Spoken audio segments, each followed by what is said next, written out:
Champlain est arrivé avec donc avec des prêtres, avec des laïcs, avec des Français, et qu'il rencontrait les Autochtones, c'était important pour eux de rencontrer les peuples autochtones, d'établir des alliances avec eux, des échanges commerciaux, mais aussi de les connaître pour ce qu'ils étaient. Ce qui a d'ailleurs fait que Champlain a vécu quelques hivers, à quelques reprises, avec, par exemple, avec des Hurons, à traverser l'hiver avec eux, sans être dans une colonie française, parce qu'il voulait vraiment les connaître et être avec eux. Et c'est certain qu'il voulait, c'était pas lui-même un missionnaire au sens strict, mais il était soucieux que les gens connaissent la bonne nouvelle de Jésus-Christ, le message de salut. Et il est en même temps très respectueux des traditions, disons, des peuples autochtones, de leur propre tradition spirituelle.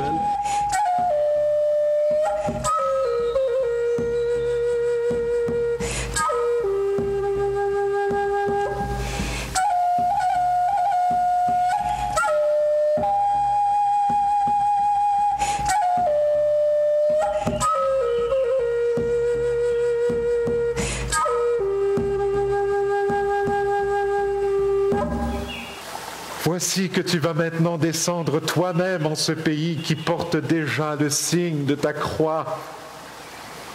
La terre va de nouveau te recevoir, comme il y a 1600 ans en Galilée. Notre histoire est intimement reliée à l'Église catholique, donc nécessairement quand on célèbre notre identité, on célèbre ça aussi. C'est la 400e anniversaire de la première messe ici en Nouvelle-France, alors je pense que c'est important de le souligner. La fête de la Saint-Jean, c'est ça, c'est aussi dans la spiritualité de trouver cette communion entre les peuples, Montréal étant inclusif, c'est un événement à ne pas manquer.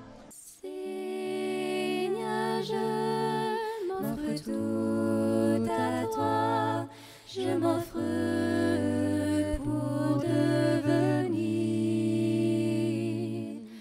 ton enfant, afin que par moi, à jamais, tu puisses agir.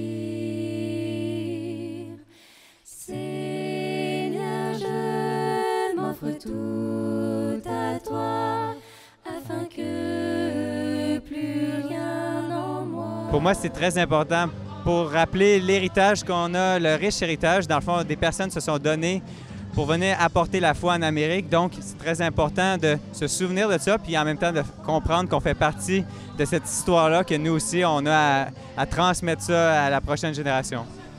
Et en vérité, ô mon Seigneur et mon Dieu.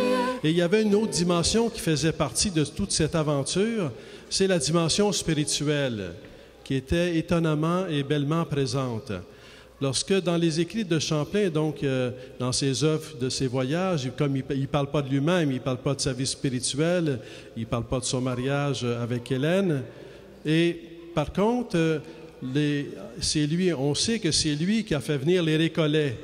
Il a fait venir les Récollets en 1615 pour que les Récollets, pour qu'il y ait une présence de prêtres, pour qu'il y ait une présence spirituelle et une animation spirituelle de la colonie de la Nouvelle-France, pour qu'il y ait vraiment une présence, et il s'est battu pour qu'ils viennent. C'est vraiment lui qui a fait venir les Récollets en 1615.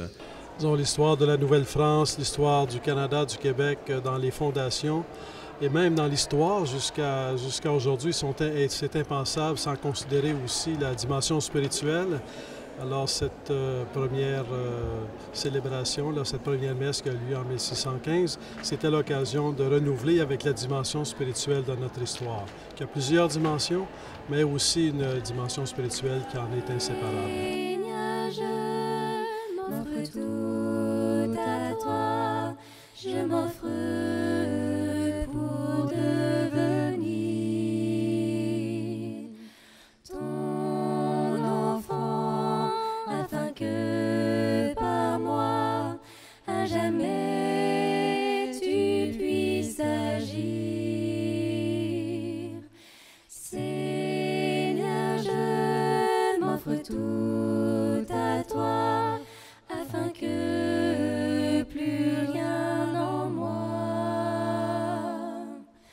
ne sache plus rester. tu puisses me sanctifier. Je t'adore en esprit et en vérité.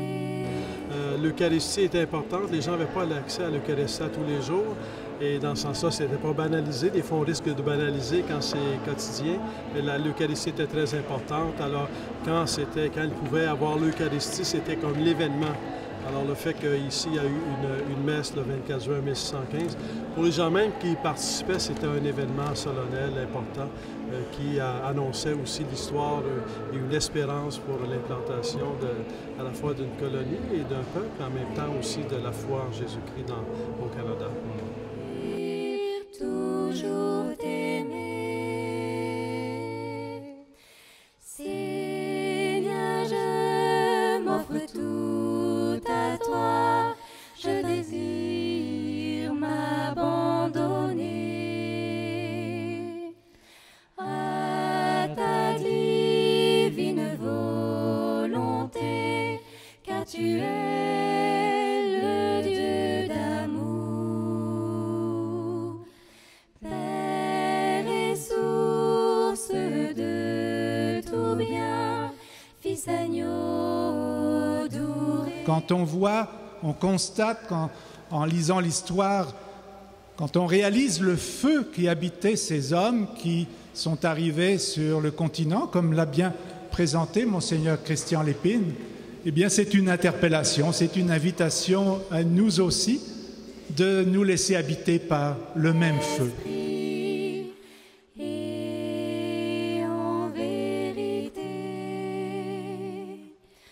ô mon Seigneur et mon Dieu, je désire te rencontrer.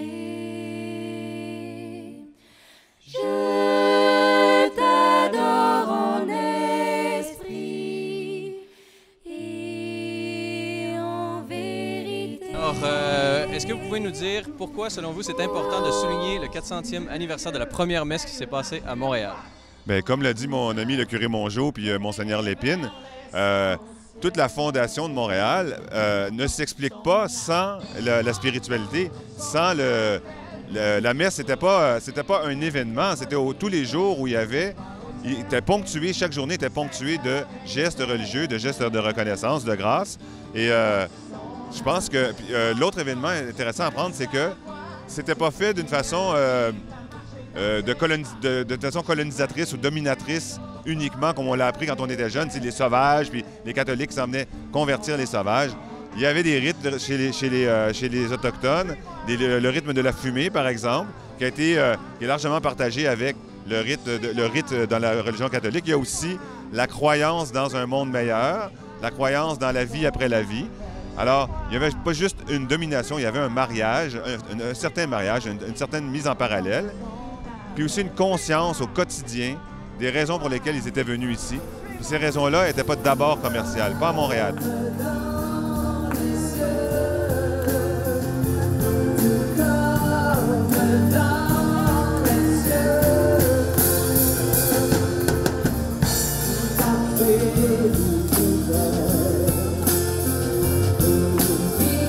Cela était bon.